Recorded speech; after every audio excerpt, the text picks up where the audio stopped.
Hi everybody and welcome back to my channel. It's Russell with Ink and Paper Blog. I hope you are doing very well today. I am coming to you with a very special guest. Thank you. This is Anne Raeff, the author of the novel Winter Kept Us Warm, and I lifted that and probably ruined the whole entire cover. Thank you so much for being on my channel. Well, thank you, Russell, for having me on your channel. I'm so excited. We've had a lovely morning with Anne and her wife Lori, and we are going to do a couple videos and talk about their books. So Anne's book came out in February from Counterpoint Press, and what I'm going to have her do is sort of give you her blurb on what the book is about, and then we'll go from there. So what is your novel about? Okay, so I will try to encapsulate my novel. I always do this differently. Every time somebody asks me, what's your book about, it comes out differently. So let's see what happens. Okay, so basically the book is the story of, it's a love triangle. It's a story of three people who have a kind of an unorthodox love triangle. They meet in Berlin, 1945, right after the war. And there are two men who are both American GIs who are stationed in Berlin during the occupation, and the woman is a young German woman who makes her living interpreting for the American soldiers who are kind of dating and hoping to find wives with these very, very needy German girls who want to leave Europe. And Uli is her name, and she speaks English, and so she meets these two soldiers. One is Isaac, who just had come to the United States. He was a refugee from Europe, landed in New York, and just a few months after that was drafted into the army. He had asthma, and so he wasn't put into combat, but he ended up being an interpreter at a POW camp in Arizona, and that's where he met Leo, who also couldn't be in combat because he had a rheumatic heart. So they both kind of had these physical issues, and they become friends there. And then when they both go to Berlin, they meet Uli in a bar where she's working, plying her trade. And so Leo and Uli end up together. They end up getting married, but Isaac is very, very much in love with Uli, and they all end up moving to New York, and there things happen. Leo struggles with his sexuality, and so that kind of, sends a monkey wrench into his relationship with Uli, and they have two daughters, and Isaac ends up actually raising those daughters. And so the book opens, though, when Isaac is in his 80s, and he goes to Morocco to see Uli, whom he hasn't seen in 40 years. He's raised her children, who are now adults, and he wants to kind of make this final sort of confession to her. And so he goes to Morocco, where she owns a hotel, and that's how the book opens. Wow.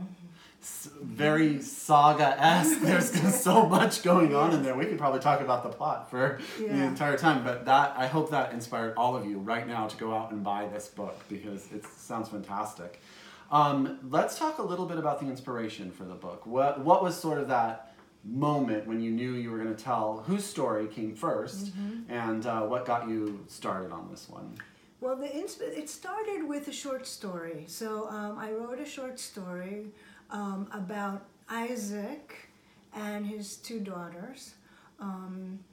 And then I really, really like these characters, this family that I created. So this man who's alone, and he's bringing up these daughters, and it's kind of an odd little trio. They're all sort of bookish and have this kind of almost kind of secret world with each other. And so I decided that maybe I'll write a novel about this character. So Isaac came first, and his daughters. Then, of course, I had to figure out how he ended up with these daughters, and who the mother was. And so then I had this concept of Uli. And in my own life, I was very close to my father. My father was really the nurturer in my family, and I have one sister. And so I feel like he was the one who really raised my sister and me. My mother was much more distant, and had suffered from some issues, and so I'm interested always in the distant mother, the mother who can't rise to the occasion of bringing up her children. And so that's kind of how Uli came about. What is it like? Trying to understand what is that, a woman who really can't be a mother, and that's one of the things that I explore in this book. Well, there's sort of that social expectation that all women want to be mothers and are going to be good at it, right? So when we don't have that, that's an interesting sort of path to take you down to get to your story here. Now, in your novel, we talked a little bit about this already. She did you go a lot of places. So you're in Germany to start, they moved to the U.S., Uli is in Morocco. So what does the geography of your novel mean to its overall story, and why is that important to you? Well, I mean, I always have a lot of geography in my stories, I guess, largely because I'm a child of immigrants, of refugees. Both my parents were refugees from the war. My mother's from Vienna originally, and her family escaped in 1938 and went to Bolivia and lived there during the war, and then came to New York. And my father was born in Russia and then ended up... when Stalin was in power, his family moved to Berlin. Hitler came to power. They went to France. They went to Portugal and ended up in New York. So there's just my whole life I've surrounded by people who've moved around a lot. And of course, I've lived abroad too.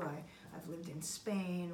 My wife and I spent a lot of time in Morocco, and I think that Morocco was very influential in our writing. Just having that experience of an intensely different place. Where you don't always know what's going on, and it's both fascinating and a little bit scary too.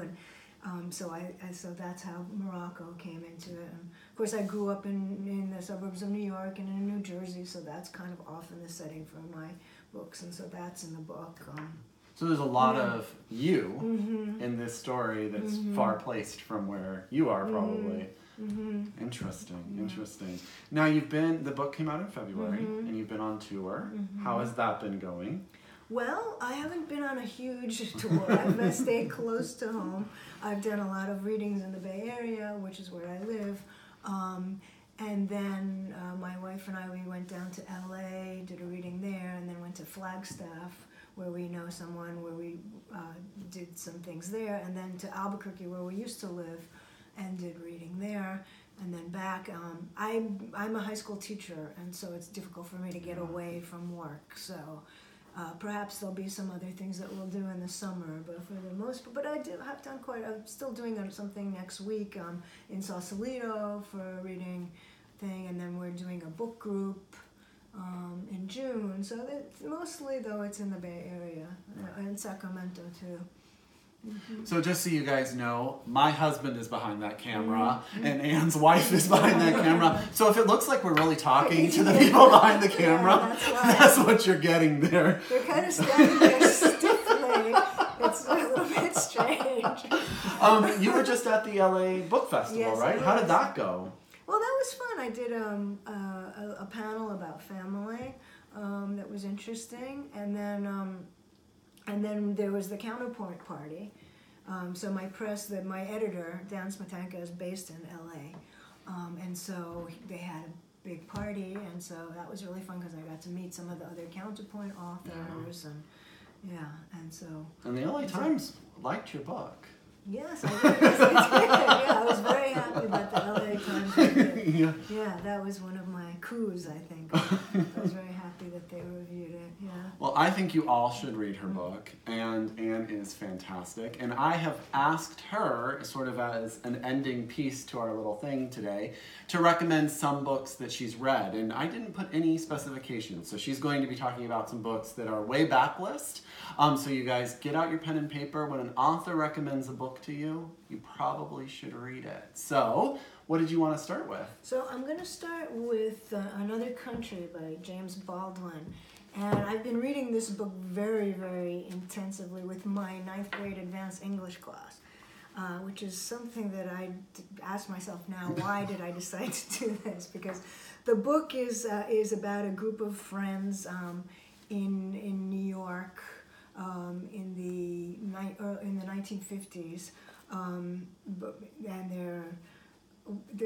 it kind of starts with one of those people committing suicide, an African-American drummer, and then how that suicide kind of affects their friendship and their relationship. And it's amazing that this book is not read as much as I think so. I think it's one of the quintessential books that it's still true today. Everything that is in this book is still happening today. It addresses issues of race and sexuality and everything beyond and beneath all those things. I think James Baldwin is one of those authors, right? That everything he wrote has sort of a presence, even now, and stuff. How are your ninth graders liking it? So the ones that are, some of them struggle with reading it. It's very dense, and so that took them a while to get used to it. And they've never read an adult book before, really.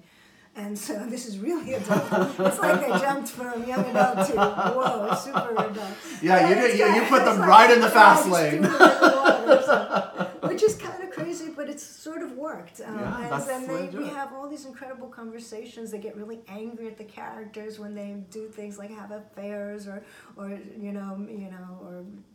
whatever, are mean to people, and they just like, I used to really like Ida, now I hate her. Why is she doing that? She deserves this and that. But then we also talk about all of the, and it's an interesting group of students because it's very diverse, and so we talk about issues of race, and my students are very open about homosexuality. They're not at all homophobic, on the contrary, and they're fascinated by that too. They sometimes get a little bit too into like, well, is he bi or is he gay? Or what is he? Because they're all kind of, sleeping with each other and stuff like that. So, but that's also really important for teenagers to talk about, I think it's fantastic that a book like this is opening, and this is what literature is all about, right, guys? Is conversations and opening people's minds, and I love that story. That's a great story. Yeah, so last month was Poetry Month, so Anne is also going to recommend a poetry collection really quick to us. Go ahead. I don't know. You know how bad I am with poetry, so she's going to talk all about this one on her own. Okay, so my wife Lori and I have started this thing where she actually reads to me every night before we go to sleep.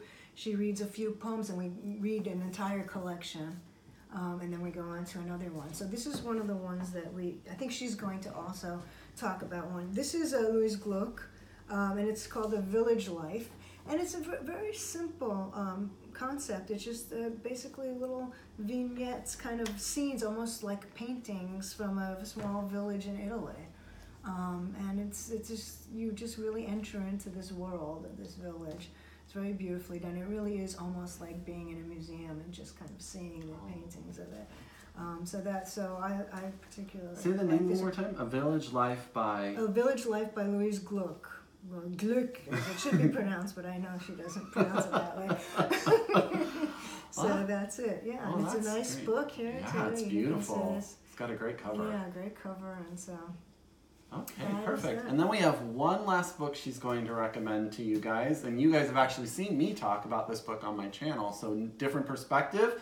Why don't we talk about this one? So this is Grace by Natasha Dion, and I'm recommending this both because I really like the book and also because she's a fellow counterpointian. So I want to support the counterpoint writers because it's really quite an amazing, I'm very, very lucky to be with this publisher. They really care about the books that they publish, and they publish books that are really meaningful to them.